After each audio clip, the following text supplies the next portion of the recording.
Ina Muhammadin wa ala alihi wa ashabihi wa man wala. Asyhadu an la ilaha illallah wahdahu la syarikalah wa asyhadu anna Muhammadan abduhu wa rasuluh, amma ba'du. Ikhlal Islam ma'azakumullah, para pemirsa dan pendengar Roja dimanapun Anda berada.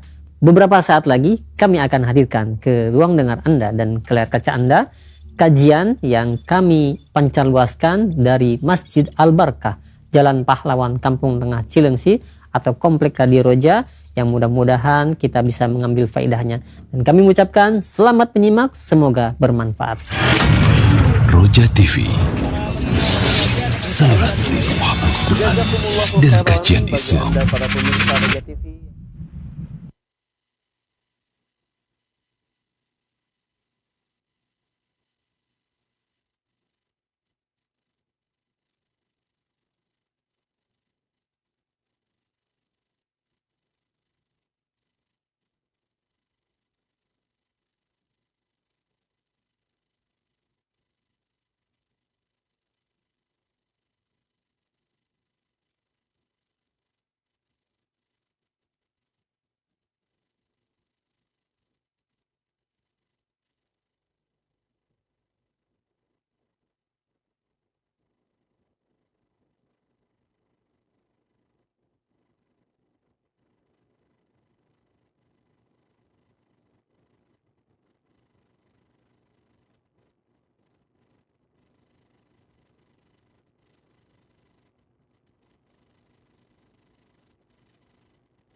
Assalamualaikum warahmatullahi wabarakatuh.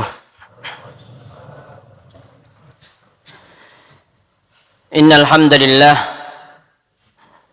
nahmaduhu wa nasta'inuhu wa nastaghfiruh wa na'udzu billahi min shururi anfusina wa min sayyiati a'malina. Man yahdihillahu fala mudilla lahu wa man yudlil fala hadiya lahu. أشهد أن لا إله إلا الله وحده لا شريك له وأشهد أن محمدا عبده ورسوله لا نبي بعده. اللهم صل وسلم وبارك على نبينا محمد وعلى آله وصحبه ومن سار على نهجه ومن استنى بسنته إلى يوم الدين. قال الله جل وعلا: يا أيها الذين آمنوا اتقوا الله حق تقاته wala tamutunna illa wa antum muslimun. Ikhwatal Islam rahimakumullah. Alhamdulillah, segala puji bagi Allah Jalla wa Ala yang telah menyempurnakan syariatnya, yang telah menjadikan syariat Islam ini sempurna, sehingga kita nggak perlu mikirin bagaimana memperbaiki syariat ini, menambahi, mengurangi, atau merevisi. Yang paling penting bagi kita adalah bagaimana kita berusaha untuk mempelajari dan mengikuti. Ketika Allah Subhanahu wa ta'ala berikan kesempatan kepada kita, berikan kemauan dan kemampuan untuk terus semangat belajar mendalami syariat kita yang mulia ini, maka ini merupakan kenikmatan yang sangat besar. Mudah-mudahan Allah jadikan kita termasuk hamba yang pandai bersyukur, sehingga terus Allah menambahkan kenikmatan untuk kita semua, tambah ilmunya, tambah berkahnya, dan tambah amalnya. Ikhwatal Islam rahimakumullah. Pada pertemuan yang lalu kita sudah membahas atau sudah mulai masuk kepada tafsir surat Al-Fatihah. Kita sudah membahas dari ayat yang pertama sampai ayat yang keberapa? Ayat yang keberapa? Ayat yang keberapa? Ayat yang ke-5. Di antara pelajaran yang bisa kita ambil adalah surat Al-Fatihah memiliki beberapa nama. Di antaranya adalah Ummul Quran. Di antaranya adalah surat Ruqyah atau Al-Hamd atau Sab'ul Mathani. Kemudian surat ini merupakan surat Makkiyah, surat yang diturunkan sebelum hijrahnya Rasul sallallahu alaihi wasallam ke kota Madinah. Di antara dalilnya adalah karena salat itu disyariatkan ketika di Makkah. Otomatis enggak ada salat kecuali dengan membaca surat Al-Fatihah. La salata liman lam yaqra bi Fatihatil Kitab. Berarti surat ini turunnya di Makkah. Wallahu alam, itu di antara dalilnya. Dan tentunya ini merupakan satu-satunya surat yang harus dibaca ketika sholat. Secara umum pembahasan surat ini adalah berkaitan dengan sifat-sifat Allah Subhanahu wa taala. Berkaitan dengan kekuasaan Allah Azza wa Jalla, berkaitan dengan rububiyah, berkaitan dengan yaumul akhir, tentang hari akhirat. Kemudian juga secara umum Allah jelaskan tentang manusia, jalan yang ditempuh oleh manusia. Ada orang yang pengen kebaikan, tapi dia nggak tahu jalan kepada kebaikan, sehingga tersesat. Ada orang yang tahu kebaikan, tapi nggak mau menerima kebaikan, tidak mau mengamalkan kebaikan, sehingga dilaknat. Dan yang paling istimewa, jalan yang sempurna adalah ketika seorang mengenal kebaikan dan mau menjalankan kebaikan tersebut. Di antara pelajaran yang sudah kita bahas pada pertemuan yang lalu juga adalah makna Alhamdulillahi Rabbil Alamin. Segala puji hanya bagi Allah Rabbul Alamin, Rabb semesta alam. Segala pujian, alhamd. Alif lam di situ adalah lil istighraq, untuk mencakup seluruh pujian. Lillahi Rabbil Alamin. Hanya untuk Allah Subhanahu wa taala Rabbul Alamin, Rabb semesta alam. Rabb adalah yang menciptakan, yang merawat, menjaga, kemudian menguasai dengan kekuasaan yang sempurna. Ini Rabb. Dan yang menggabungkan hal-hal ini hanyalah satu, yaitu Allah Subhanahu wa taala. Makanya ketika Fir'aun mengatakan bahwa dirinya adalah Rabb, dia enggak pantas. Menciptakan enggak, menguasai juga enggak, merawat juga enggak. Mungkin Fir'aun memiliki kekuasaan, tapi kekuasaan Fir'aun sangat terbatas sekali. Jadi enggak pantas dia mengatakan sebagai Rabb, mengatakan dirinya sebagai Rabb, apalagi mengaku sebagai Rabb yang paling tinggi, Rabbukumul A'la. Kemudian lillahi, lam di sini adalah untuk lil istihqaq atau lil ikhtisas. Artinya segala pujian hanya untuk Allah Subhanahu wa taala. Di antara pelajaran yang lain juga adalah Ar-Rahman Ar-Rahim. Ini di antara nama-nama Allah Subhanahu wa taala, Ar-Rahman dan Ar-Rahim, yang menunjukkan bahwasanya Allah memiliki sifat kasih dan sayang. Sebagian orang mengingkari penisbatan sifat kasih sayang kepada Allah Azza wa Jalla, karena beranggapan yang memiliki sifat kasih sayang itu seolah-olah lemah atau lembut dan sebagainya. Dan tentunya ini tidak tepat, anggapan yang tidak tepat. Karena seorang raja saja memiliki sifat kasih sayang. Dan gak mesti raja itu lemah. Apalagi ketika sifat kasih sayang ini disebutkan pada Allah Subhanahu wa ta'ala. Dan setiap nama memiliki makna. Jadi gak mungkin ketika kita katakan Ar-Rahman, Ar-Rahim, tetapi Allah gak punya sifat rahmah. Ini salah. Ketika disebutkan dalam Al-Quran As-Sami' Al-Basir, mendengarkan dan melihat, tetapi tiba-tiba ada yang menafsirkan bila sama' wala basar, tanpa pendengaran dan tanpa penglihatan, tentunya ini salah. Kemudian di antara perbedaan Ar-Rahman dan Ar-Rahim adalah Ar-Rahman mencakup seluruh alam semesta. Makanya Allah berfirman Ar-Rahman 'alal arsy istawa. Jadi semua makhluknya mendapatkan jatah, mendapatkan bagian dari sifat Allah yang ini. Tetapi Ar-Rahim khusus untuk orang-orang yang beriman. Wa kana bil mu'minina rahima. Di antara perbedaan yang lain adalah Ar-Rahman khusus untuk Allah Azza wa Jalla. Enggak boleh dinisbatkan kepada makhluknya. Adapun Ar-Rahim maka boleh dinisbatkan atau disifatkan kepada manusia. Hanya saja bukan berarti ketika kita mensifati manusia dengan Ar-Rahim atau menamai dengan Ar-Rahim berarti kita telah menyamakan dengan Allah Azza wa Jalla. Tidak. Kemudian berikutnya di antara pelajaran yang bisa kita ambil juga adalah firman Allah Maliki Yaumiddin, yang menguasai hari pembalasan. Ad-din di sini diartikan sebagai pembalasan. Karena dilihat ayat secara utuh Yaumiddin artinya adalah hari pembalasan. Kalau di dalam ayat yang lain Allah jelaskan innad dina 'indallahi al-Islam. Ad-din di situ artinya adalah agama. Enggak mungkin diartikan sebagai pembalasan. Berarti di dalam menafsirkan sebuah lafadz harus dilihat ayat secara utuh. Dan itulah yang dilakukan oleh para ulama ketika menafsirkan ayat, mereka juga melihat ayat yang sebelum dan sesudahnya. Makanya ada sebuah kaidah tafsir ya yang menjelaskan al-qaulul ladzi tu'ayyiduhu qara'inus siyaq murajjahun 'ala ma khalafahu. Sebuah pendapat tafsir yang didukung oleh siyak. Siyak itu adalah susunan kata.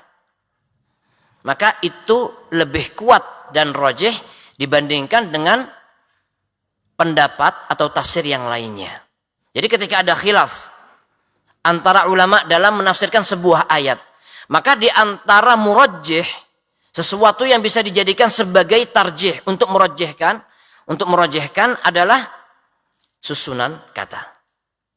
Misalkan firman Allah Subhanahu wa taala di dalam surat Abasa, "Tsummas sabila yassarah." Ini pernah kita bahas ketika membahas tentang apa?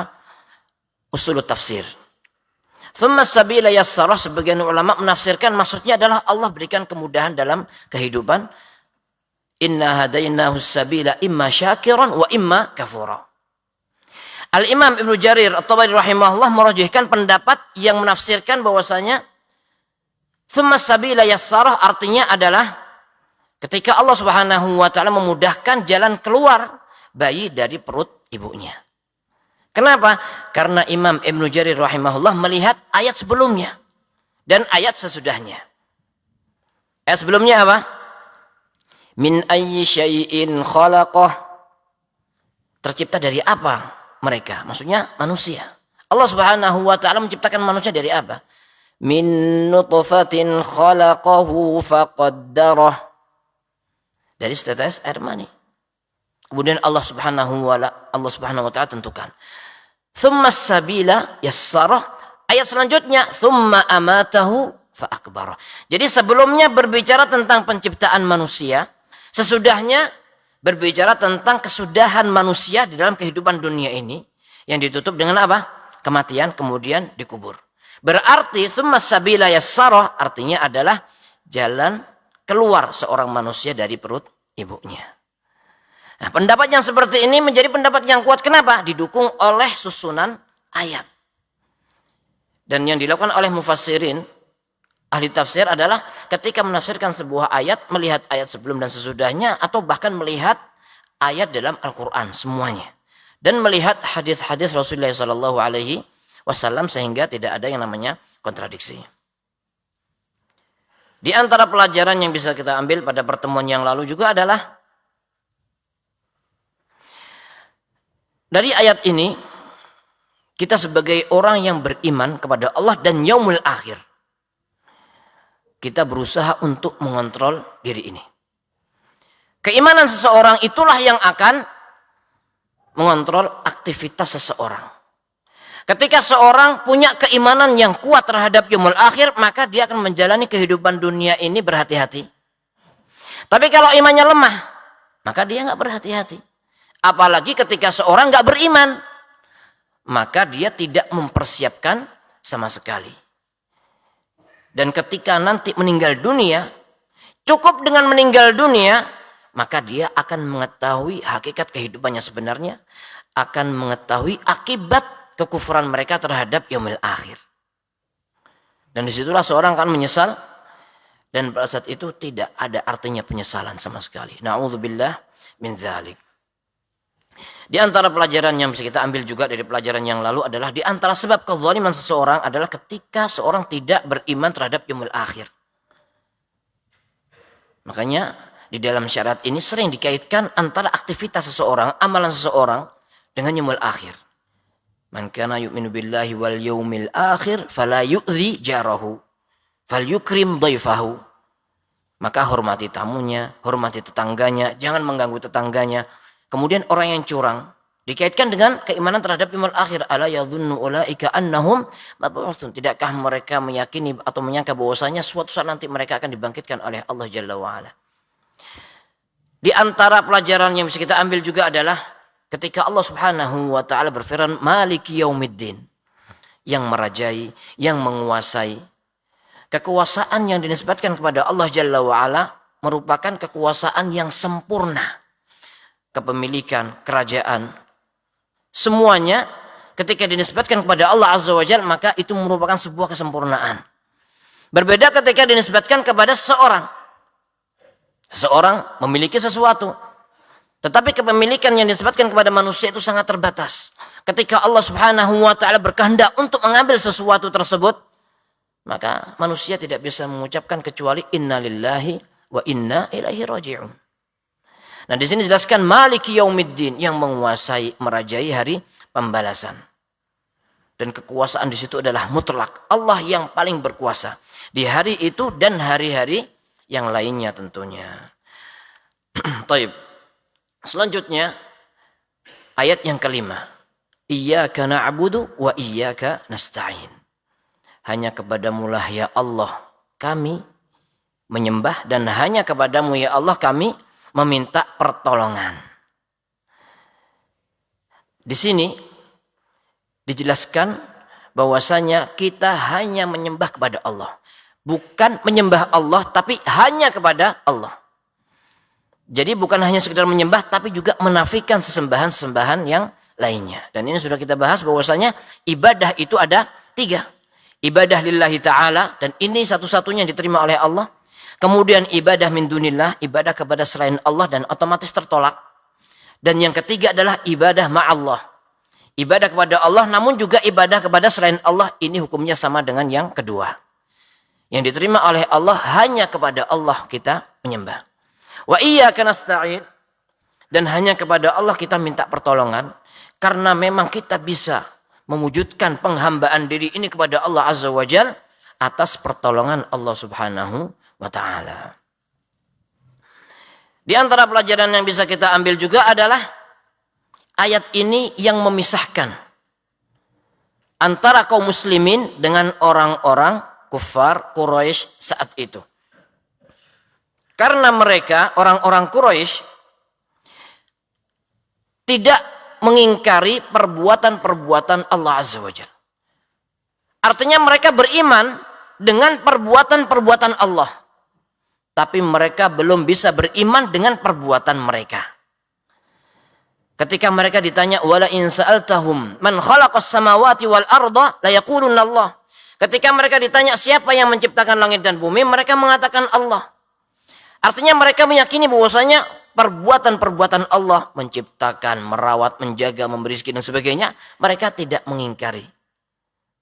Tetapi mereka belum bisa beriman kepada Allah dengan perbuatan mereka. Artinya mereka memang beriman kepada Allah, tapi mereka juga masih menyembah sesembahan-sesembahan yang lainnya.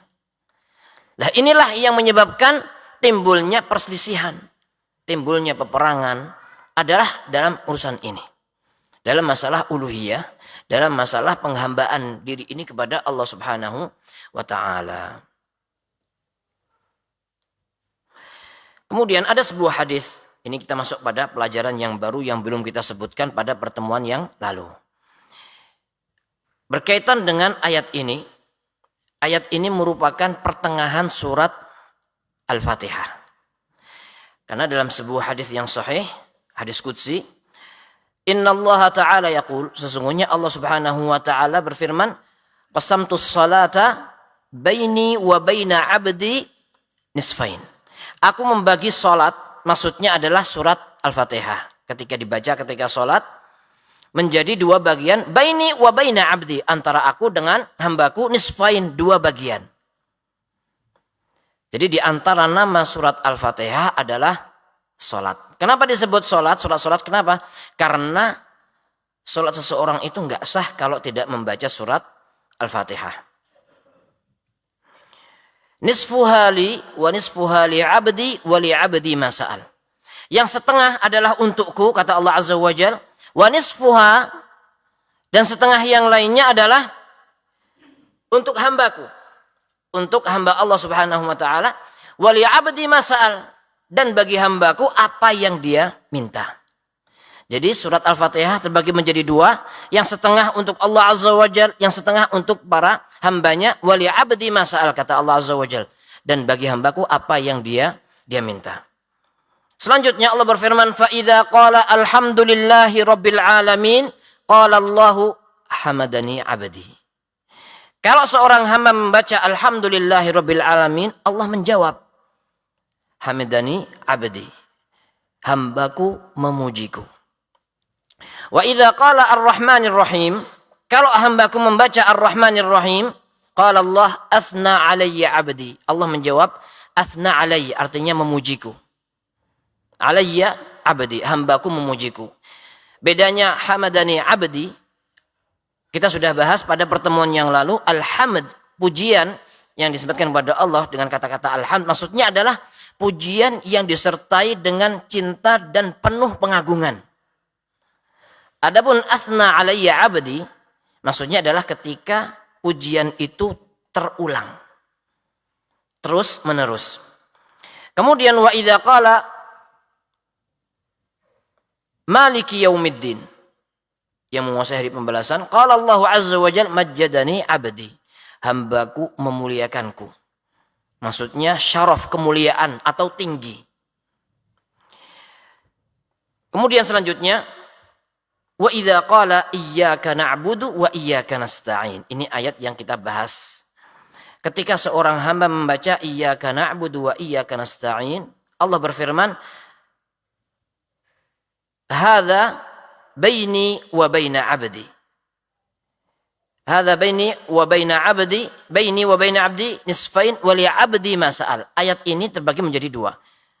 Setengahnya adalah untukku, setengahnya lagi untuk hambaku, wa li abdi ma sa'al, dan bagi hambaku apa yang dia minta. Jadi kalau alhamdulillahirabbil alamin, ar-rahmanir rahim, maliki yaumiddin, berapa ayat? Berapa? 3, ya. Yang 3 ini untuk siapa? Untuk Allah Azza wa Jalla. Al-Fatihah ada berapa ayat? Berapa? 7. Yang 3 pertama untuk Allah Azza wa Jalla. Nah, ayat yang keempat, iyyaka na'budu wa iyyaka nasta'in, ini terbagi menjadi 2. Ketika iyyaka na'budu, hanya kepadamu lah ya Allah kami menyembah, berarti ini untuk Allah Azza wa Jalla. Dan ketika hamba meminta wa iyyaka nasta'in, maka ini untuk hambaku. Nah, selanjutnya, fa idza qala ihdinas siratal mustaqim siratal ladzina an'amta 'alaihim ghairil maghdubi 'alaihim waladdallin. Allah Subhanahu wa ta'ala menjawab, fa haula li 'abdi wa li 'abdi ma sa'al. Itu semua untuk hambaku, Wali abdi masal, dan bagi hambaku apa yang dia minta. Dari hadis yang sahih ini kita bisa mengambil sebuah pelajaran. Ada sesuatu yang patut kita jadikan sebagai bahan renungan. Ketika seorang sedang bermunajat, ketika seorang sedang sholat, maka pada hakikatnya dia sedang menghadap Allah Azza wa Jalla. Dia minta. Seorang hamba atau kita semua ketika kita sedang sholat, kita sedang menghadap Allah Azza wa Jalla, berdoa dan bermunajat. Seperti yang disebutkan dalam hadis ini, ketika seorang hamba mengatakan Alhamdulillahirabbil alamin, Allah Subhanahu wa taala menjawab. Nah, oleh karena itu pertanyaannya adalah, pantaskah kita ketika bermunajat kepada Allah, kita melafadzkan ayat-ayat Al-Quran yang kita baca ini, tetapi hati kita ghaflah, hati kita jalan kemana-mana. Kita minta kepada Allah, ya Allah tunjuklah jalan yang lurus, tapi hati kita jalan-jalan ke sana kemari. Seandainya sesama makhluk saja kita minta sesuatu kepada orang lain, ngajukan proposal tapi sambil nggak nengok, nggak ngelihat, nggak pantas. Mungkin yang dilakukan apa? Sambil mantuk-mantuk kepalanya, nunduk-nunduk. Kenapa? Menghormati. Nah tentunya ketika kita sholat menghadap Allah Azza wa Jalla, seharusnya, semestinya kita khusyuk. Allah Subhanahu wa taala situ menjawab. Pantaskah kita ketika sholat tidak menghadirkan hati kita? Nah tentunya memang yang namanya khusyuk itu nggak mudah. Tetapi bisa. Bukan berarti nggak bisa. Allah Subhanahu wa taala tidak akan membebani seseorang itu di luar batas kemampuan. Artinya apa? Artinya bisa. Cuman terkadang kita bermalas-malasan untuk berjuang. Kalau seorang itu berjuang, mungkin merasa kesusahan di awal-awal saja. Tapi ketika seorang sudah terbiasa, maka seorang itu akan menjalani sesuai dengan apa yang dia biasakan. Dan Allah Subhanahu wa taala Maha mengetahui isi hati seseorang. Ketika seorang sudah berusaha pengen khusyuk, Allah Maha mampu untuk memberikan bantuan. Tapi ketika seorang sudah pasrah dan gak perhatian masalah kekhusyuan, sejak awal begitu Allahu Akbar baca Al-Fatihah langsung planning A, planning B. Opsi A, opsi B misalkan. Dan gak ada usaha untuk khusyuk dalam sholat, maka yang dikhawatirkan adalah seseorang itu akan menjalani sesuai dengan yang dia biasakan. Karena dia membiasakan seperti itu dan gak mau merubah diri, akhirnya dia terus-menerus seperti itu sholat. Bertahun-tahun sholatnya seperti itu. As'alullah al-afiyah. Mudah-mudahan Allah berikan taufik kepada kita untuk terus memperbaiki amalan kita.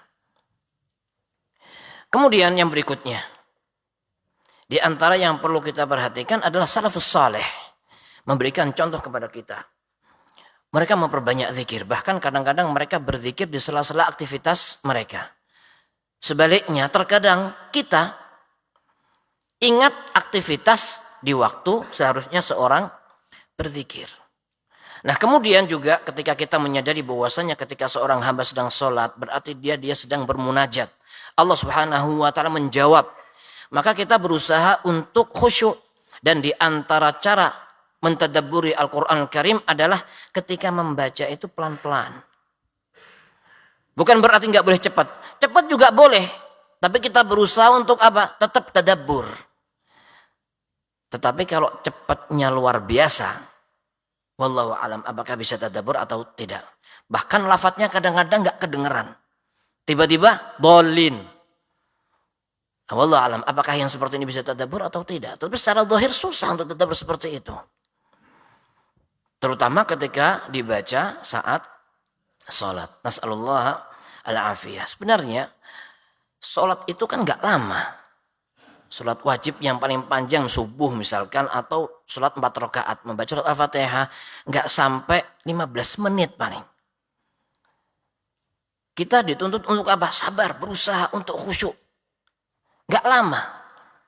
Coba ada yang sholat, imam sholat subuh 30 menit, otomatis makmumnya batuk-batuk.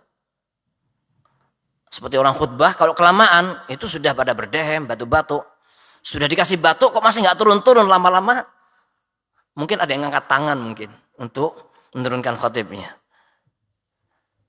Jadi kita berusaha dan waktunya nggak lama sebenarnya. Tapi kadang-kadang ketika kita membuka HP atau aktivitas dengan aktivitas dunia, atau kadang-kadang ketika kita melihat sesuatu sambil berdiri, kita bisa bertahan. Tapi kadang-kadang ketika sholat susah. Nah, berarti sebenarnya itu semua bukan kembali kepada kondisi fisik, tapi kembali kepada kondisi hati seorang. Karena kadang-kadang orang yang sudah sepuh, ya, sudah tua, dia bisa sholat berjam-jam. Tapi ada kadang-kadang yang masih dalam kondisi sehat, nggak betah sholat, meskipun hanya sebentar. Berarti kekuatan seorang mukmin itu terletak pada hatinya, terletak pada keimanannya. Nas'alullah al-afiyah. Taib, ikhwatal Islam rahimakumullah. Selanjutnya ayat yang ke-6. Allah Subhanahu wa taala berfirman, "Ihdinas siratal mustaqim." Ihdina artinya adalah tunjukilah kami. Berilah kami petunjuk. As-sirata, jalan al-mustaqim, yang lurus, alladzi la wijaja fihi, yang enggak ada bengkoknya. Artinya jalan yang lempeng, lurus, yang bisa mengantarkan kepada surga. Sebagian ahli tafsir menjelaskan maksudnya siratal mustaqim itu adalah al-haq, kebenaran. Dan ini sudah pernah kita bahas pada pembahasan usul tafsir, ya kan? Ketika membahas masalah khilaf, ya, khilaf tanawwu'. Jadi khilaf dalam tafsir itu biasanya khilaf tanawwu'. Zahirnya, lafadznya khilaf, namun hakikatnya tidak khilaf. Nah, seperti yang dijelaskan di sini, ada yang memaknai siratal mustaqim maksudnya adalah al-haq, kebenaran. Ada juga yang menafsirkan maksudnya adalah al-Islam, agama Islam atau syariat yang sempurna ini. Ada juga yang menafsirkan maksudnya adalah Rasulullah sallallahu alaihi wasallam. Meskipun secara zahir berbeda, namun hakikatnya sama. Karena Islam adalah al-haq, kebenaran, dan al-haq inilah yang dibawa oleh Rasul sallallahu alaihi wasallam. Kemudian yang dimaksudkan dengan hidayah, ihdina, tunjukilah kami. Kita minta dua petunjuk seperti yang sudah kita ketahui bersama, bahwasanya petunjuk itu ada hidayatul irsyad, ada hidayatul taufiq. Hidayatul irsyad adalah jalan, pengetahuan. Ketika seorang mengetahui jalan kebenaran, itu namanya hidayatul irsyad. Adapun hidayatul taufiq adalah cahaya yang Allah berikan di hati seseorang untuk mengikuti petunjuk al-irsyad. Nah, ketika kita mengucapkan ihdinas siratal mustaqim, kita minta dua petunjuk tersebut. Minta supaya bisa mengenal kebaikan, kebenaran, dan bisa mengikuti kebenaran tersebut. Kita minta kepada Allah supaya yang batil, yang sesat, yang jelek itu benar-benar tampak di depan mata kita, sehingga kita juga bisa menghindari kejelekan tersebut. Itu yang kita minta. Sehingga ketika seorang berdakwah, mengajak orang lain kepada kebenaran, maka tugas kita atau tugas seseorang yang berdakwah adalah hanya sekedar menyampaikan dan mengajak saja. Tetapi dia tidak punya kemampuan untuk merubah isi hati seseorang. Sehingga ketika kita berdakwah, maka dilengkapi dengan apa? Dilengkapi dengan doa. Karena hidayatul taufik itu murni di tangan Allah Subhanahu wa ta'ala. Selain kita berusaha menyampaikan kebenaran, mengajak orang lain kepada kebenaran, maka dilengkapi dengan doa. Selain usaha, kita pun juga harus berdoa.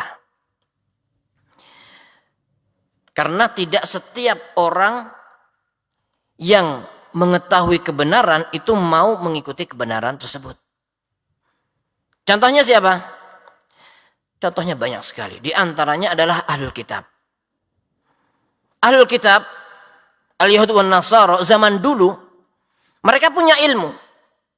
Dari mana ilmunya? Orang-orang Yahudi punya ilmu dari mana? Dari kitab yang ada pada mereka. Mereka tahu bahwasanya akan muncul nabi akhir zaman. Mereka tahu itu. Tetapi ketika nabi yang muncul itu bukan dari golongan mereka, akhirnya mereka tidak mau beriman. Mereka menolak kebenaran dan mereka tahu hal itu. Begitu juga dengan orang-orang Quraisy. Orang-orang kafir Quraisy, mereka adalah orang-orang Arab yang faham bahasa Arab. Mereka katakan bahwasanya Al-Quranul Karim adalah perkataan setan. Ketika mereka menuduh Rasulullah SAW sebagai seorang dukun, maka mereka katakan Al-Quran adalah perkataan setan. Mereka juga mengatakan bahwasanya Al-Quranul Karim adalah dongeng orang-orang terdahulu. Dan mereka adalah orang Arab yang faham bahasa Arab dan mereka faham keindahan bahasa Al-Quranul Karim. Ketika Allah Subhanahu wa taala memberikan tantangan, "Qul la in ijtama'atil insu wal jinnu ala ayyatu bimithli hadzal Qur'an la ya'tuna bimithlihi walau kana ba'dhuhum li ba'dhin dhahir." Katakanlah, seandainya jin, manusia seluruhnya berkumpul dan saling tolong-menolong untuk bikin seperti Al-Qur'an, maka mereka nggak akan bisa. Nah, orang-orang Quraisy ditantang seperti itu, mereka faham bahwasanya mereka nggak mungkin bisa menciptakan seperti Al-Qur'an. Jangankan bikin seperti Al-Qur'an, bikin satu surat aja mereka nggak bisa. Padahal mereka adalah orang Arab. Seandainya Al-Quran seperti yang mereka katakan perkataan setan, mereka dengan mudah minta kepada dukun, minta kepada setan. Seandainya Al-Quran seperti apa yang mereka katakan, dongeng-dongeng orang terdahulu, mestinya mereka bisa bikin. Karena mereka adalah orang-orang yang fasih dalam bahasa Arab. Tapi buktinya mereka nggak bisa. Artinya mereka itu benar-benar faham Al-Quran ini nggak mungkin perkataan Muhammad, nggak mungkin perkataan setan, nggak mungkin Muhammad mengambil dari orang-orang terdahulu, nggak mungkin. Jadi mau nggak mau mereka harus percaya bahwasanya Al-Quran adalah firman Allah. Tapi realitanya mereka tetap tidak mau beriman. Mereka mengetahui bahwasanya Allah Subhanahu wa taala Maha mampu untuk kembali menghidupkan manusia. Buktinya apa? Buktinya mereka meyakini bahwasanya Allah yang menciptakan bumi, Allah yang menciptakan langit, Allah yang menciptakan manusia dari sesuatu yang sebelumnya nggak ada menjadi ada. Dan mereka tahu hal itu. Nah, mestinya mereka faham bahwasanya zat yang menciptakan itu semua tentunya mampu untuk kembali menghidupkan manusia. Tapi tetap mereka tidak mau beriman. Mereka mengenal Rasulullah Sallallahu Alaihi Wasallam, sifatnya, akhlaknya, kejujurannya, sifat amanah dan sebagainya. Tapi tetap mereka tidak mau beriman kepada Rasulullah Sallallahu Alaihi Wasallam. Jadi dari sini kita bisa mengambil pelajaran juga bahwasanya apa yang mereka ketahui belum bisa merubah hati mereka, belum bisa merubah kekufuran. Karena kekufuran itu terletak di hati. Yang pertama adalah terletak di hati. Adapun akal itu hanya sekedar menyimpan memori, menyimpan pengetahuan. Kalau hati nggak mau beriman, maka akal nggak bisa menerima juga. Meskipun mereka tahu tentang kebenaran, tetapi ketika hatinya dipenuhi dengan kekufuran, ya seluruh anggota tubuh akan menjadi kufur juga. Taib, ikhwatul Islam rahimakumullah. Di dalam surat An-Naba, Allah Subhanahu wa taala ancam mereka. Kalla saya'lamuna thumma kalla saya'lamun. Kelak mereka akan mengetahui hakikat kehidupan, mengetahui kebenaran nubuwah, kenabian, mengetahui kebenaran Al-Quran, mengetahui hari kiamat pasti akan terjadi dan setiap orang akan dibangkitkan. Cukup mereka meninggal dunia, mereka akan mengetahui itu semua. Kalla saya'lamuna thumma kalla saya'lamun. Begitu juga dengan orang-orang yang beriman akan mengetahui balasan terhadap keimanan mereka. Nah, ini pelajaran bagi kita semua. Jangan sampai ketika kita mengetahui sebuah kebenaran, namun ternyata kebenaran itu nggak sesuai dengan keinginan kita, akhirnya kita menolak kebenaran tersebut. Nah, ini berbahaya. Jangan sampai kita masuk ke dalam ancaman firman Allah, kalla saya'lamuna thumma kalla saya'lamun. Ketika seorang sudah punya kedudukan, ketika seorang sudah dapat ladang penghasilan melalui sebuah ajaran. Ternyata ajaran itu nggak benar. Mulailah seorang berpikir kalau dia tinggalkan ajaran ini, dia akan ditinggalkan oleh pengikutnya, akan kehilangan fulus, kehilangan jabatan, kehilangan kedudukan dan sebagainya. Nah, disinilah seorang diuji. Apakah dia mau tunduk terhadap kebenaran ataukah dia mempertahankan kesesatannya hanya karena kepentingan dunia.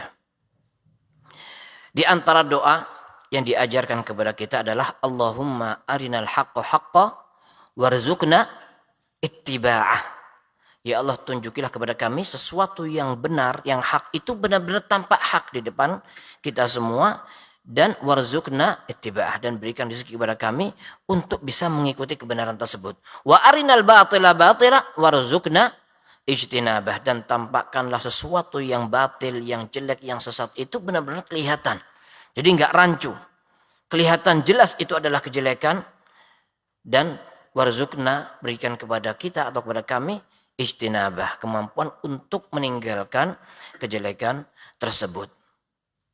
Ketika seorang minta kepada Allah, iyyaka na'budu wa iyyaka nasta'in, minta tolong supaya bisa hanya beribadah kepada Allah saja. Ini menunjukkan bahwasanya karena dalam beribadah itu harus ikhlas karena Allah. Tetapi seorang juga perlu berdoa, ihdinas siratal mustaqim. Tunjukilah kami ke jalan yang lurus. Karena di dalam beribadah, selain ikhlas karena Allah, kita juga harus beribadah sesuai dengan perintah Allah Azza wa Jalla. Jadi makna siratal mustaqim seperti yang sudah kita bahas tadi adalah al-haq, kebenaran, atau al-Islam, atau Rasulullah sallallahu alaihi wasallam, atau syariat yang mulia ini. Itulah hakikat jalan yang lurus. Ketika kita ingin lurus, maka di dalam beribadah selain hanya beribadah kepada Allah dan mempersembahkan ibadah ini hanya untuk Allah, maka cara beribadahnya pun juga harus lurus. Harus benar sesuai dengan apa yang Allah perintahkan kepada kita semua. Dalilnya adalah ihdinas siratal mustaqim itu tadi. Kita minta jalan yang lurus, minta petunjuk untuk supaya menuju jalan yang lurus. Kemudian makna ihdina yang terakhir adalah as-sabat, teguh, istiqomah, continue di atas jalan yang lurus.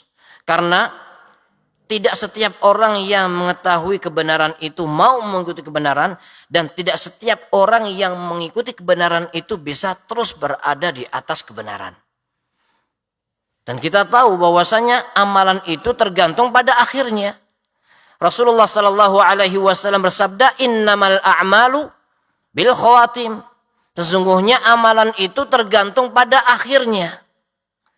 Oleh karena itu kita berusaha setelah mengetahui kebenaran, kita ikuti kebenaran dan kita berusaha untuk terus di atas kebenaran sampai akhir hayat. Itulah makna ihdinas siratal mustaqim, dullana wa arsyidna wa tsabbitna. Tunjukilah kami ya Allah, kemudian diberi kemampuan untuk mengikuti kebenaran, dan tsabbitna, diberi keteguhan sampai akhir hayat. Ayat yang selanjutnya Allah Subhanahu wa taala berfirman, "Shiratal ladzina an'amta 'alaihim ghairil maghdubi 'alaihim waladdallin." Shiratal ladzina an'amta 'alaihim, jalan orang-orang yang Engkau beri nikmat kepada mereka. Ghairil maghdub, bukan jalan orang-orang yang dimurkai. Al-maghdubi alaihim waladdallin, dan bukan jalan orang-orang yang tersesat. Jadi kalimat siratal ladzina an'amta alaihim ini nyambung kepada ayat sebelumnya siratal mustaqim. Jadi kalau ditanya apa itu siratal mustaqim, apa itu jalan yang lurus, jalan siapakah mereka? Maksudnya adalah jalan orang-orang yang beri nikmat oleh Allah, yang diberi kenikmatan oleh Allah Subhanahu wa taala. Siratal ladzina an'amta 'alaihim. Jadi kita minta kepada Allah, ya Allah tunjukilah kami ke jalan yang lurus, yaitu jalan orang-orang yang telah Engkau beri nikmat kepada mereka. Ini menunjukkan bahwasanya penjelasan yang paling baik adalah penjelasan Al-Qur'an itu sendiri. Ini pernah kita bahas, tafsirul Quran bil Quran, menafsirkan Al-Quran dengan Al-Quran. Atau seperti yang disebutkan dalam sebuah kaidah, abayanul bayan bayanuhu ta'ala. Sejelas-jelasnya penjelasan adalah penjelasan Allah Subhanahu wa ta'ala. Jadi penjelasan tentang siratal mustaqim yang jelas adalah ayat selanjutnya, siratal ladzina an'amta 'alaihim. Ini sudah kita bahas pada pembahasan usul tafsir. Ya. Menafsirkan Al-Quran dengan Al-Quran. Dan bayan, penjelasan itu ada yang muttasil, ada yang munfasil. Yang muttasil adalah yang nyambung antara ayat yang pertama dengan ayat yang kedua. Contohnya ayat yang kita baca ini. Siratal mustaqim adalah siratal ladzina an'amta alaihim. Dan contohnya juga banyak. Dzalikal kitabu la raiba fihi hudan lil muttaqin. Petunjuk bagi mereka orang yang bertakwa. Siapakah mereka orang yang bertakwa? Allah jelaskan pada selanjutnya. Alladzina yu'minuna bil ghaibi wa yuqimunas shalah dan seterusnya. Ada juga penjelasan atau bayan munfasil. Munfasil maksudnya adalah yang terpisah. Contohnya adalah ayat ini.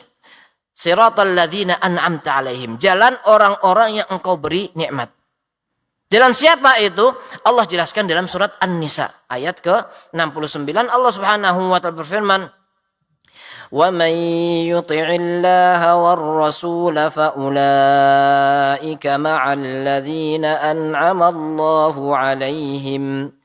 فأولئك مع الذين أنعم الله عليهم من النبيين والصديقين والشهداء والصالحين وحسن أولئك رفيقا. Orang yang taat kepada Allah dan Rasulnya maka mereka bersama orang-orang yang diberi nikmat. Siapa itu? Minan nabiyyin was-siddiqin wasyuhada wassalihin. Berarti jalan orang-orang yang diberi nikmat itu adalah jalan mereka siapa? Para nabi, siddiqin, para syuhada, orang-orang syahid, dan as-salihin, orang-orang yang saleh. Ini penjelasan dari Al-Quranul Karim dengan penjelasan munfasil atau yang terpisah. Atau dengan kata lain, ayat ini menunjukkan bahwasanya orang yang berada di atas siratal mustaqim adalah orang yang diberi nikmat oleh Allah Subhanahu wa taala. Dan memang realnya demikian. Kenikmatan yang terbesar adalah hidayah. Ketika seorang mengenal siratal mustaqim, mengenal Islam dan bisa berislam dengan baik dan benar, maka ini adalah kenikmatan yang terbesar. Dan musibah yang terbesar adalah ketika seorang kehilangan kenikmatan ini. Na'udzubillah min dzalik. Ketika seorang murtad kemudian meninggalkan agama yang lurus ini, maka itu merupakan musibah yang paling besar. Na'udzubillah min dzalik. Kemudian selanjutnya Allah Subhanahu wa taala berfirman, ghairil maghdubi alaihim. Bukan jalan orang-orang yang dimurkai. Jalan mereka orang-orang yang mendapatkan murka Allah, yaitu humul yahud, orang-orang Yahudi, wa kullu man alima bil haqqi wa lam ya'mal bihi. Dan setiap orang yang mengikuti jalannya orang Yahudi, yaitu punya ilmu tetapi tidak mengamalkan ilmunya. Walad dhalin, dan bukan jalan mereka orang-orang Nasara. Ketika mereka ingin beramal namun amalannya tidak dilandasi dengan petunjuk, tidak dilandasi dengan ilmu, sehingga mereka dhalin, artinya adalah tersesat. Nah, Rasulullah Shallallahu Alaihi Wasallam menafsirkan al-maghdubi alaihim, yaitu orang-orang Yahudi. Sebagian ulama menjelaskan sebabnya apa? Karena mereka punya ilmu tapi nggak mengamalkan ilmunya. Adapun orang-orang Nasara adalah tersesat karena mereka mau beramal tapi nggak dilandasi dengan ilmu. Nah, dalam sebuah kaidah tafsir dijelaskan, idza thabatal hadits wa kana nassan fi tafsiril ayah fala yusara ila ghairihi. Ini kaidah tafsir. Idza thabatal hadits, kalau ada sebuah hadis yang sabit atau yang sahih, wa kana nassan fi tafsir, dan hadis ini merupakan tafsir dari Al-Qur'an Karim, fala yusara ila ghairihi, maka enggak boleh kita keluar dari penafsiran tersebut. Nah, ini juga sudah kita bahas pada pelajaran usul tafsir, ya. Pada pertemuan-pertemuan yang lalu kita pernah membahas tentang tafsirul Quran bil hadis atau bis sunnah. Menafsirkan Al-Quran Karim dengan hadis. Jadi di situ ada perbedaan antara tafsir Nabawi dengan tafsirul Quran bis sunnah. Tafsir Nabawi otomatis tafsir bil hadis, tetapi tafsir bil hadis, tafsir Al-Quran dengan hadis itu belum tentu tafsir Nabawi. Bedanya adalah tafsir bil hadis adalah ketika seorang mufassir menafsirkan sebuah ayat, sebuah lafaz dengan hadis Rasulullah Sallallahu Alaihi Wasallam. Meskipun hadis itu bukan dalam rangka menjelaskan ayat tadi. Tetapi tafsir Nabawi adalah ketika Rasulullah Sallallahu Alaihi Wasallam menafsirkan Al-Quran secara langsung. Nah, ketika sudah jelas, artinya hadis ini sahih, bahwasanya Rasulullah menafsirkan ayat tertentu, maka kita tidak boleh mengambil pendapat yang lainnya. Ketika ada khilaf, maka kita harus kembali kepada apa yang ditafsirkan oleh Rasulullah Sallallahu Alaihi Wasallam. Nah, di sini dijelaskan berarti jalan manusia itu ada 3. Yang pertama adalah jalan orang-orang yang beri nikmat oleh Allah Azza wa Jalla. Orang-orang yang diberi nikmat oleh Allah yaitu jalan para nabi, jalan orang-orang yang siddiqin, wasyuhada, wassalihin. Yang kedua adalah al-maghdub, yaitu orang yang dimurkai karena mereka punya ilmu tapi enggak mengamalkan ilmunya, dan orang yang tersesat ketika seorang mau beramal tapi tidak memiliki landasan ilmu. Nah, kita berdoa kepada Allah minta jalan yang lurus dan sekaligus kita minta dihindarkan dari jalan yang 2 tadi. Jalan orang yang dimurkai dan jalan yang tersesat. Berarti seorang muslim wajib belajar. Harus belajar agar tidak tersesat. Setelah seorang muslim belajar, maka wajib mengamalkan ilmunya. Jangan sampai dimurkai. Seorang muslim adalah belajar dan mengamalkan ilmunya. Sehingga ilmunya membuahkan sebuah amalan, amalnya berlandaskan ilmu. Itulah hakikat seorang muslim. Makanya ketika seorang muslim mau belajar tetapi nggak mau beramal, berarti dia bisa menyerupai al-Yahud. Orang-orang yang murkai. Atau ketika seorang muslim rajin beribadah tapi nggak mau belajar, tidak mau mengkoreksi apakah amalan ini benar atau tidak, maka dikhawatirkan hal itu menyerupai orang-orang yang tersesat. Nah, seorang ulama, seorang imam bernama Sufyan Ibnu Uyainah mengatakan, man fasada min ulama'ina fa fihi syabahun minal yahud. Kalau ada orang yang rusak ya, keyakinannya, hatinya dan sebagainya, min ulama'ina, kalau yang rusak, yang menyimpang adalah dari golongan ulama kita, fa fihi syabahun minal yahud. Di situ berarti menyerupai orang-orang Yahudi. Wa man fasada min ubadina fa fihi syabahun minan nasara. Tapi kalau orang yang menyimpang, yang rusak itu adalah dari golongan mereka yang ahli ibadah, bukan dari kalangan para ulama, tapi dari kalangan orang yang rajin beribadah, fa fihi syabahun minan nasara. Maka yang seperti itu mirip dengan orang-orang Nasrani. Nah, seorang muslim maka dia harus belajar, dan yang namanya belajar itu merupakan salah satu bentuk menjalankan sebab akibat. Kita berdoa, minta petunjuk. Dan kita nggak boleh hanya sekedar berdoa tanpa adanya usaha. Usahanya apa? Usahanya belajar. Jadi menggabungkan antara doa dan usaha. Setiap hari kita ucapkan ihdinas siratal mustaqim, dan di dalam keseharian kita pun kita juga terus berusaha untuk belajar tentang syariat yang mulia ini. Dan sering kita jelaskan bahwasanya yang namanya belajar itu merupakan kebutuhan. Gak ada alasan saya bukan ustadz, saya bukan santri. Tetapi setiap muslim maka wajib belajar. Karena yang sholat itu adalah bukan cuman ustadz, bukan cuman santri. Yang puasa adalah seluruh kaum muslimin. Maka supaya amalan kita sesuai dengan petunjuk Allah dan Rasulnya, kita harus belajar. Ikhwatul Islam rahimakumullah. Di antara pelajaran yang bisa kita ambil juga dari ayat ini adalah firman Allah Subhanahu wa taala, an'amta. Jalan orang-orang yang engkau beri nikmat. Jadi kita menyandarkan kenikmatan itu kepada Allah Subhanahu wa taala. Artinya kita bisa beribadah, bisa menjalankan syariat ini. Ini merupakan nikmat dari Allah Subhanahu wa ta'ala. Dan tadi sudah kita jelaskan maksudnya kenikmatan yang terbesar adalah hidayah. Dan hidayah ini merupakan kenikmatan dari Allah Subhanahu wa ta'ala.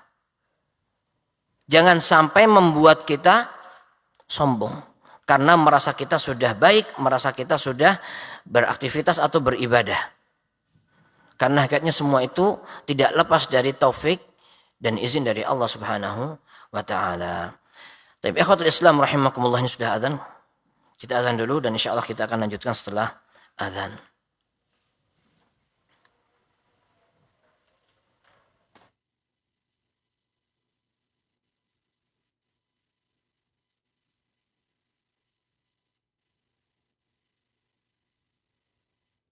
Ikhwatal Islam, untuk selanjutnya kita simak dikumandangkannya adzan untuk sholat Isya bagi daerah Jakarta dan sekitarnya. Allahu Akbar, Allahu Akbar, Allahu Akbar, Allahu Akbar. Ashhadu an la ilaha illallah.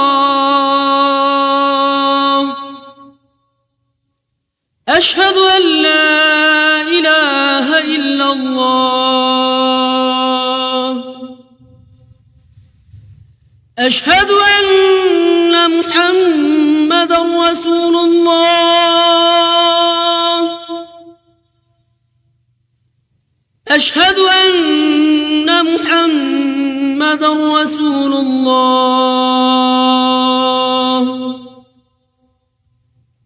حي على الصلاة.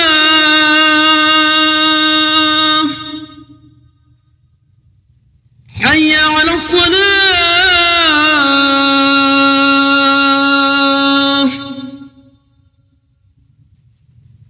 حي على الفلاح.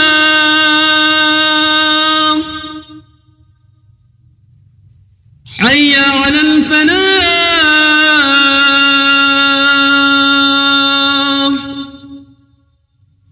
الله أكبر، الله أكبر.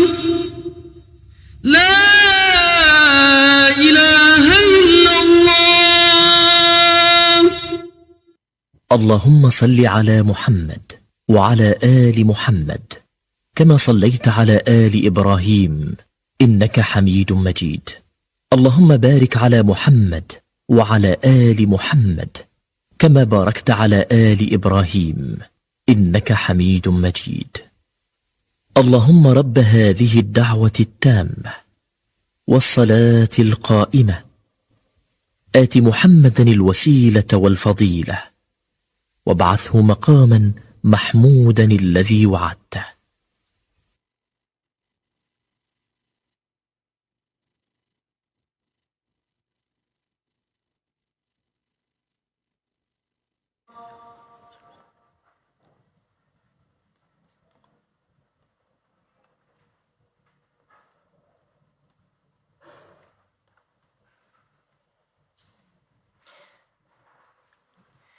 Baik, ikhwatal Islam rahimakumullah. Selanjutnya di antara pelajaran yang bisa kita ambil dari ayat ini adalah sebab keluarnya seorang dari petunjuk atau sebab keluarnya seorang dari jalan yang lurus itu berarti ada dua. Yang pertama adalah al-jahl. Enggak tahu. Nggak tahu tentang kebenaran, nggak tahu tentang kebatilan, sehingga terjatuh pada kebatilan dan meninggalkan kebenaran. Itu yang pertama. Yang kedua, sebabnya adalah al-inad. Artinya cengkal atau ngeyel. Atau sombong, tidak mau menerima kebenaran. Ini sebab yang kedua. Yang pertama, jelas musibah. Yang kedua, tentunya musibah yang lebih besar. Ketika seorang muslim nggak tahu mana ajaran Nabi, mana yang bukan ajaran Nabi. Sehingga ikut-ikutan menghina ajaran Nabi. Nah, ini musibah. Yang lebih musibah lagi adalah ketika seorang mengetahui bahwasanya ajaran Nabi, sudah tahu ini merupakan ajaran Rasul, justru malah sengaja tidak mau menerima kebenaran tersebut atau justru malah menghina. Na'udzubillah min dzalik. Jadi sebab keluarnya, melencengnya seorang dari kebenaran itu imma disebabkan karena kebodohan atau jahal sehingga dia tersesat, atau karena memang dia sengaja meskipun dia mengetahui sehingga dia dimurkai oleh Allah Subhanahu wa taala. Kemudian yang terakhir, hukum membaca at-ta'min atau membaca amin, tentunya hukumnya adalah sunnah ya. Baik itu di dalam sholat maupun di luar sholat. Karena kita sedang berdoa, meminta kepada Allah Subhanahu wa ta'ala. Dan ketika sholat tentunya lebih ditekankan lagi. Ikhwatal Islam rahimakumullah, alhamdulillahilladzi bi ni'matihi tatimmus shalihat. Ini sudah selesai kita membahas tentang surat Al-Fatihah dan insya Allah akan kita lanjutkan pada pertemuan-pertemuan selanjutnya masuk ke surat Al-Baqarah. Sebelum ditutup ini ada beberapa pertanyaan yang lalu.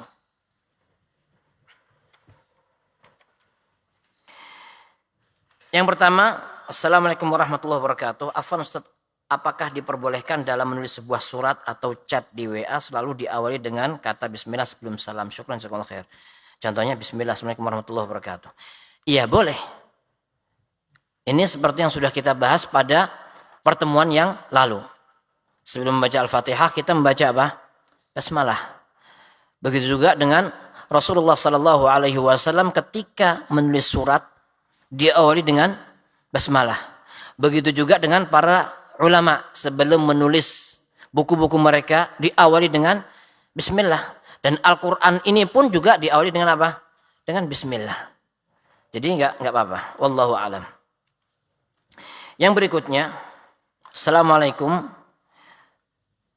Ustadz izin bertanya. Ini wallahu a'lam yang bertanya sepertinya ya belum terlalu besar atau rada-rada bocil mungkin seperti itu ya. Coba kita perhatikan bagaimana caranya kita mengajak saudara kita yang sudah terjerumus kesesatan. Soalnya anak punya saudara atau sepupu di kota tertentu, disebut nama kotanya. Mereka itu kalau ana liatin pakai huruf Y ya, ana liatin terus nggak pernah sholat di hari-hari biasa kecuali di hari Jumat, yaitu sholat Jumat dan sholat Idul Adha dan sholat Idul Fitri. Kalau yang lainnya tidak pernah. Pertanyaannya bagaimana caranya ana mengajaknya, soalnya ana takut ditegur sama dia atau dipukulin. Sifat pertama ana bagaimana? Bukan sifat, mungkin sikap ya. Mohon penjelasannya Ustadz. Syukran jazakallahu khairan. Ya biar nggak dipukulin, antum belajar kungfu ya. Kungfu panda. Wallahu a'lam ya. Menasehatin nggak harus antum ya. Bisa melalui yang lainnya, orang lain. Atau bisa jadi ya husnuzon, bisa jadi saudara antum ini sebenarnya sholat gitu. Cuman setelah sholat nggak pernah laporan sama antum, jadi nggak kelihatan. Nah, seperti itu. Wallahu a'lam. Yang jelas, kalau memang nggak memungkinkan kita untuk menasehati, apalagi sampai dipukulin ya, seperti zaman Nabi dong. Ya itu ya, nggak mesti kita yang menasehati, mungkin bisa melalui yang lainnya atau misalkan di share ceramah-ceramah asatidzah yang menjelaskan tentang keutamaan sholat atau kewajiban sholat misalkan. Nah, seperti itu juga bisa, wallahu alam. Selanjutnya, Ustadz barakallahu fikum, mohon nasihat untuk anak dan istri.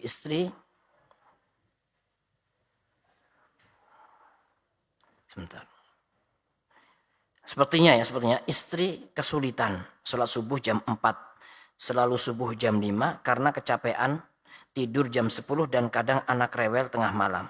Istri ibu rumah tangga alhamdulillah tidak perlu bekerja. Taib. Seperti yang sudah kita bahas, bahwasanya setiap orang itu akan menjalani sesuai dengan apa yang dia biasakan.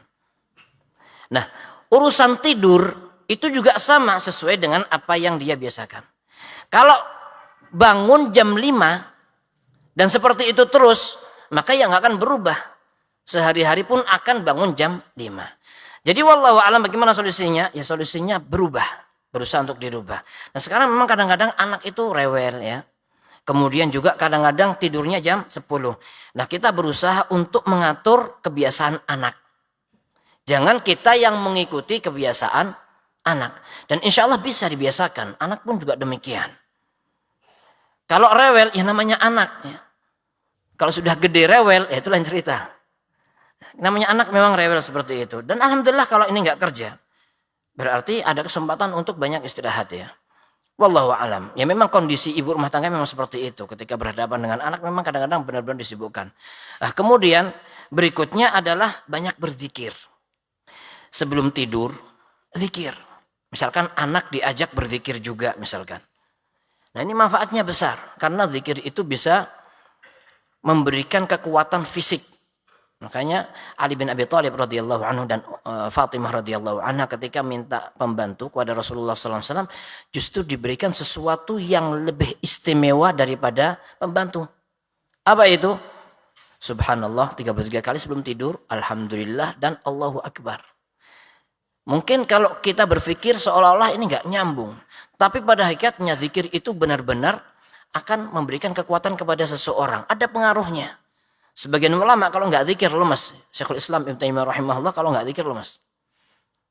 Ada sebagian ulama justru memperkuat diri dengan apa? Memperbanyak zikir. Wallahu alam.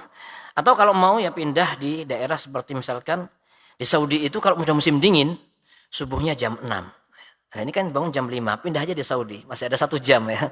Wallahu alam. Berikutnya, Assalamualaikum, izin bertanya. Ustadz, apa hukumnya dalam Islam jika seorang menggunakan sihir atau mendatangi dukun untuk mencelakai orang lain? Hukumnya haram. Mencelakai orang lain, menzalimi orang lain adalah haram. Apalagi menggunakan sihir, tambah haram lagi. Dan bagaimana sikap seorang muslim yang benar jika mengetahui ada orang di sekitarnya yang melakukan perbuatan sihir? Sebenarnya orang yang melakukan sihir kalau dalam syariat Islam diapain? Dibunuh ya. Tetapi ketika di negeri kita ini nggak diterapkan, maka kita nggak boleh main hakim sendiri. Mau dilaporkan nggak kelihatan, nggak ada hitam di atas putih kan, karena seperti itu.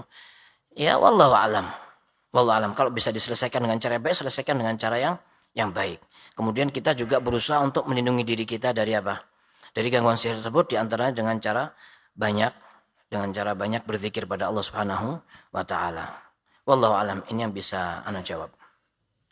Taib, mungkin ini yang bisa kita bahas pada kesempatan hari ini. Mudah-mudahan bermanfaat bagi kita semua.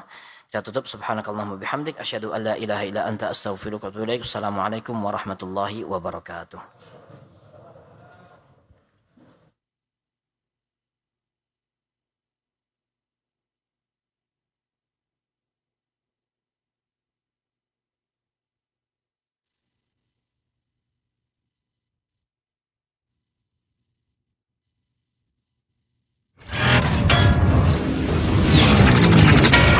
Roja TV. Demikianlah ikhwatal Islam ma'azakumullah, para pemirsa dan pendengar Roja dimanapun Anda berada, kajian ilmiah yang telah kami hadirkan dan kami telah pancarluaskan dari Masjid Al-Barakah, Jalan Pahlawan, Kampung Tengah, Cilengsi. Mudah-mudahan menjadi ilmu yang bermanfaat untuk kita semua. Wassalamualaikum warahmatullahi wabarakatuh. Roja TV.